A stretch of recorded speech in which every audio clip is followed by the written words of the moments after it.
Welcome back to the Fixed Ops Roundtable. And there is somebody taking the industry by storm, and she has made parts a big part of our conversation.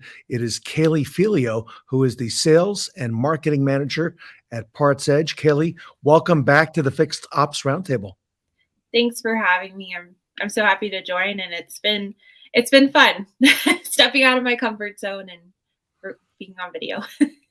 Hey, in a big way you have, and I think this is now what, your fourth or fifth Fixed Ops Roundtable. Am I correct? Yeah, this is the fourth. Yeah. And there's so much that you and PartsEdge do for the dealers in our industry. I want to thank you for that, and also congratulations on your latest ebook. I think you have a total of 7 of them that are out now. Is that right? Yes, we have 7 ebooks. And when I first started with all the content with PartsEdge, I wanted to really break down the key areas of what parts managers need to focus on, and we kind of combined everything and created the latest one, the for new parts managers, Okay. because there's such a need for information for them. So that's why we did that. And one of the things that you showed me was this really cool, or actually, there's several checklists that you have in the ebook as well. Yeah, this is towards the end, and this is the checklist that we went through. The daily, weekly, monthly things that you need to focus on as a parts manager, and that's how we see success, is when you focus on these areas. And and great tools for parts managers. And you mentioned to me that the monthly month-end reconciliation right now was a pretty hot topic. It is, yes.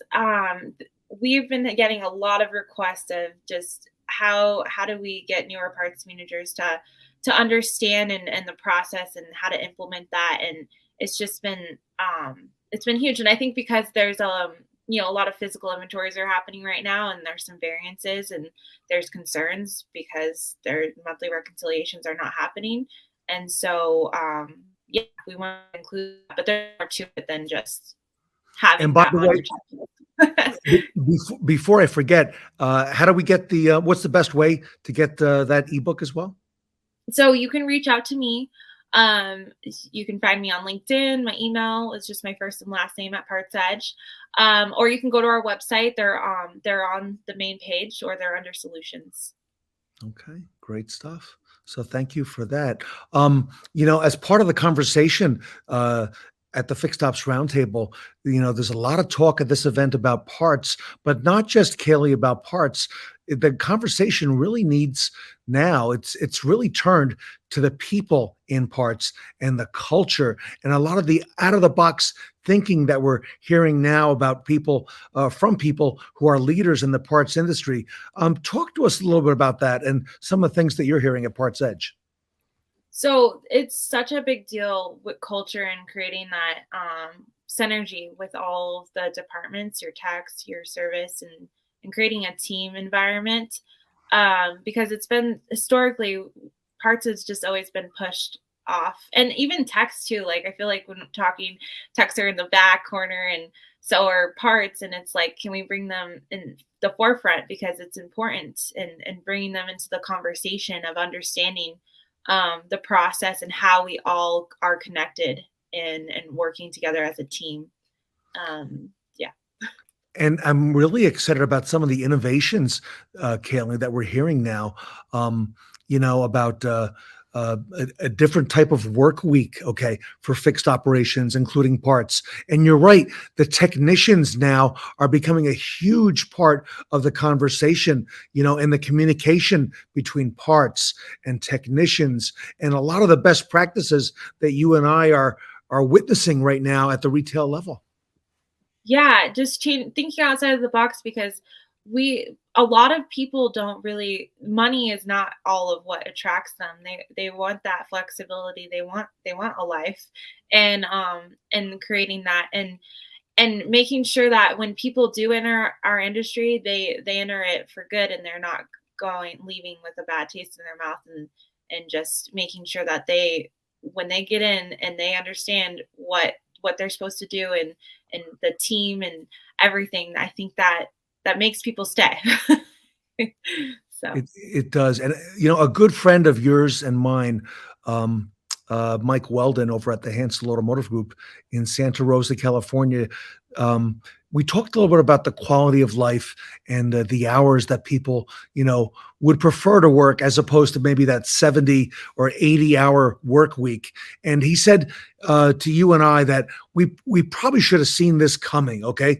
That with a lot of, new blood coming into the auto industry, we started attracting people maybe 15, 20 years ago about saying you don't necessarily have to do those kind of hours. But now we're seeing, the focus now, you're right, not just on the money, but on that quality of life. Speak to us a little bit about that because you're seeing that at Parts Edge as well. yeah, so just creating that for your team and identifying. I think the biggest thing is identifying what your each individual team member is, what their goals are and what makes them tick, and because that not everyone's the same, we cannot treat everyone the same, and understanding and how to adjust your leadership or style to that person's needs, I think is the most important thing as a leader and in the industry and any industry really. You know, I think back to myself and we've known for many years that we really shouldn't be working all these hours, right? And that there's got to be a better quality of life. But a lot of that got swept under the rug, until maybe 2 years ago, right? When the world changed. And now, we're hearing all of these innovations all over the country, at dealerships on that culture and how important that culture is and that it starts at the top of the dealership. What are some of the things, Kaylee, that you're hearing as well? Yeah, just I think sharing that culture with the outside world is most important to show people that this is how we operate. This is, how you can enjoy working here. And I think it's really hard. We have to think outside the box because it is actually really hard to have that flexibility in retail. I think because I remember that when I worked in retail, just the flexibility was not as easy. So dealerships are thinking outside the box and making sure that people have 2 days off in a row, or maybe their reward is an extra day off, and making sure that the team is or everyone can support that process. I think is most important. I'm thinking, do you think this is a good time for the industry to kind of step back and say, it's time now to reassess the way that we do things? As we come off last year, which was a year of record profits for dealers, right? Dealers made, not every dealer, of course, but many dealers made profits that they never made before, nothing even close in the past. Do you think this is a good time to kind of step back and say, okay, let me reassess, how we do things? Do you think now is the time to do that thing at the dealership level? Definitely, because I also think that consumers are a little bit more, not all of them, but most of them are a little bit more flexible and understanding that you can be closed on a Sunday. And I think they appreciate that now more, that even though it's not as convenient for them, maybe people need a break. And so that's what we need to focus on. And I think consumers, I think my point is I think now is the time to do it because consumers have this different perspective now. And we see as people are going back to the office now and more of that is happening. It isn't happening just everywhere, because a lot of people, I think you said it best, have said, wait a second, I now can focus on my family. I can focus on that quality of life. And, maybe I don't have to do, all those other things. And maybe I can be a little bit more selective, about my career choice. And that's really maybe, how we need to be approaching new applicants to bring them into our industry as well, in that we have a culture that acknowledges that at the dealership level. I think so, because most people want to make a difference and they want to be a part of something. They don't want to just do a job. They want to grow. They want to be part of a company that is making a difference. So that's what we need to focus on when we're bringing people in, is making them feel like they're making a difference, include them on the conversations, because most of the time, I mean, not most of the time, I think all the time, your people have the solutions. You just have to ask them and include them. I think Kaylee, and maybe you'd agree, two of the most underappreciated positions at the dealership level are and have been the parts department and the technicians. And now all of a sudden there's this new focus on both of those areas. In fact, the focus on those areas, even communicating, together. What are some of the things that you're hearing and that you're seeing in terms of parts and techs, and what our focus, needs to be? Well, I think that we run into the issue of techs when there's a new parts person. They don't want to go to that person because they feel like it's a waste of time, or it wastes their time. And so that's the biggest thing, I think, is creating that, making sure that techs understand if they just spent that little extra time to help that parts person, it's going to go a long way in the long run, because then you guys are going to work as a team and understand how each other works. So I think that's like the biggest thing of why parts people leave, or well, parts people don't normally leave, but techs techs are leaving the industry. And then with the parts too, is I feel like there's a lot of new parts people coming in. I think that's my point, is creating that connection and making sure everyone understands we're making a difference and take that time to help that person.